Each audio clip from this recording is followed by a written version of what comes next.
What do you do when your faith system no longer fits? Because sometimes you outgrow it. Sometimes you graduate, you ascend, you leave the old, itchy, worn-out way, and you begin to walk in the new. Sometimes you grow. Join the conversation with me, Tony Werfel, author, speaker, teaching pastor, as we help unwrap and rebuild a faith that no longer fits. We learn to walk into the new, messy journey called life.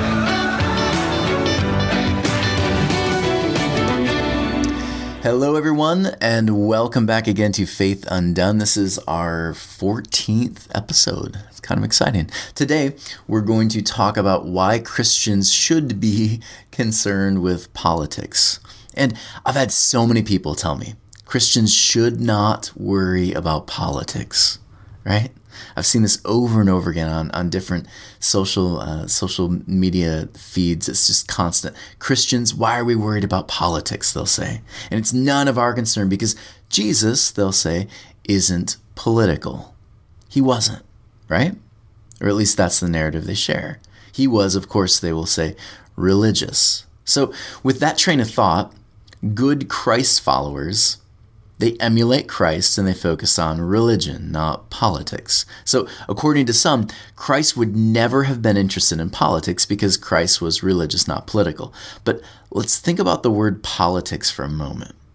Politics, yeah, there's some baggage. I get that. But politics, it's a system created to bring order to things, procedures that help govern. It's actually a really good thing. Politics is a good thing, and we need politics. We need ways in which we can live and breathe and move. We need healthy ways to navigate life together. That's politics. And let's be honest, sometimes our procedures and our politics, they get sabotaged. They get sabotaged by really oppressive forces, powers, people attempting to abuse others in order to get ahead. And we understand, I think, that pretty clearly. We've seen not only government, but also healthcare systems, educational systems, food industries. We see the abuses of this system over and over and over again. But here's the thing.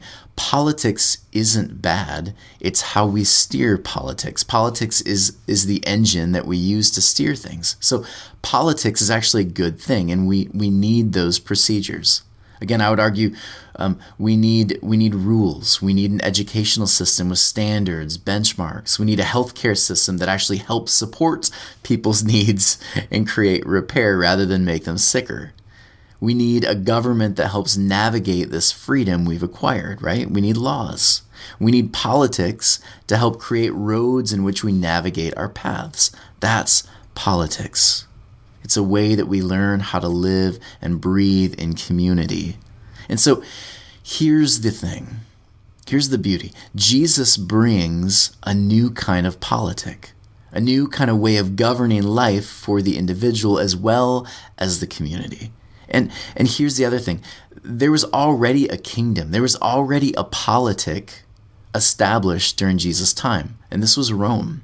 And the Roman Empire was an empire built on war, power, dominance. So there was a system that lifted up the strong super high, and the weak, they were crushed under the feet of Rome. And so when they would invade other empires or cities, it was said that they would actually leave the place like a desert, nothing left standing, as if like no one had been there. And so the eye for an eye with some interest was the heart of Roman politics. And this way of viewing the world was something not only the Romans viewed as good, but also the Jewish people. They were looking for a new leader that would destroy Rome with, of course, power and might. And when they did, they would become the next world power, the dominant force in the world. So basically, trade Rome for Israel as power now, as Israel in charge. And so what's fascinating about this is Jesus comes in and he shares a message that it changes all of that. It's a very different message. It's a counter message. And so the writers write some things that have some deep political implications for that time. And I think we miss it today. First off, consider war for a moment.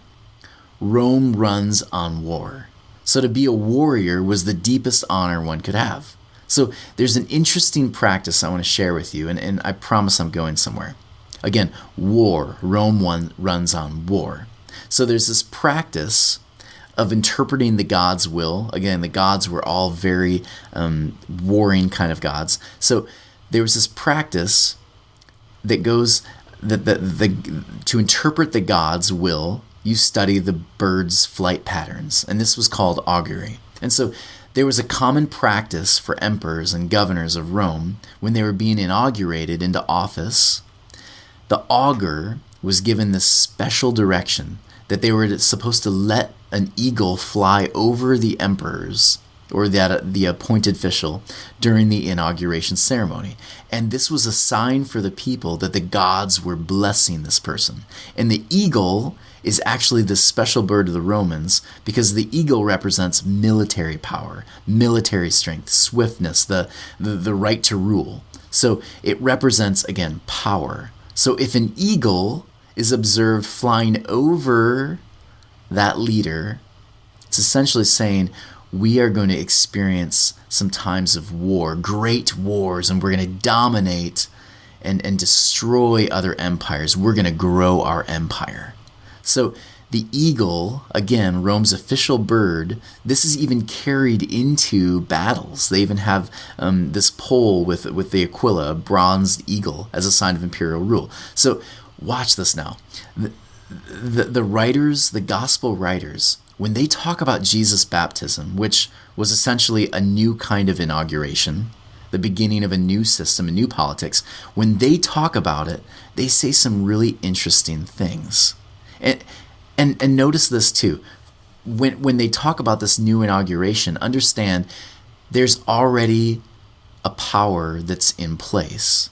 So just by showing this baptism, this new king that's stepping into this new reign, understand this, first of all, has deep, deep implications. It'd be like today in 2017, a group of people saying we're dissatisfied with the president, which I get, many of us are. But this group would say, no, we're choosing a different leader, and we're gonna have him be our president. If they did that, you would see some interesting things happen. To say the least, interesting things would happen. So this was deeply subversive material. It's the kind of material that would get you killed during that time by the ruling system that was already in place. So watch this. The writers describe this new kingdom reign. And it reads like this. It says, the Spirit of God descended like a dove over Jesus. So instead of an eagle, you have a dove, a symbol not of power, war, dominance, but peace in the form of a weak dove. So to most readers during that time period, they would have made the obvious connection the writers were making. Jesus is ushering a new kind of reign, a new system, a new way of being in the world, a new kind of politics. And it's the kind of reign that wasn't defined by its military might, but through something more profound. So while Rome promised to bring peace, it was always through violent force. They ruled with an iron fist. Jesus promised the kingdom he would bring would be ushered in through servanthood, enemy love.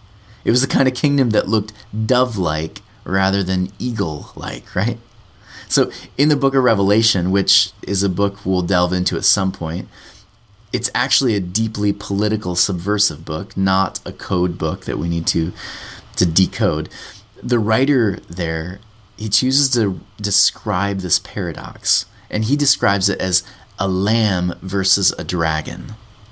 Do you see it? A lamb versus a dragon. And yet the lamb crucified wins. So again, the gospel writers and the New Testament writers, they're choosing to describe the presence of life, this new kingdom on earth, as a symbol of the dove, of a lamb, of a slain lamb. It was a reign that ushered in peace through non-violent protest, enemy love. And let's be honest, when Rome hears this news, it's not good news at all. This idea of loving your enemies, choosing to make not only individual decisions, but also communal ones based on love rather than power, rather than what I get out of it, that would be extremely threatening. And so for something like that to take place, the old system has to die. and you need the new thing to be built. And so what does a system or a community do when it's threatened? I think we know, right?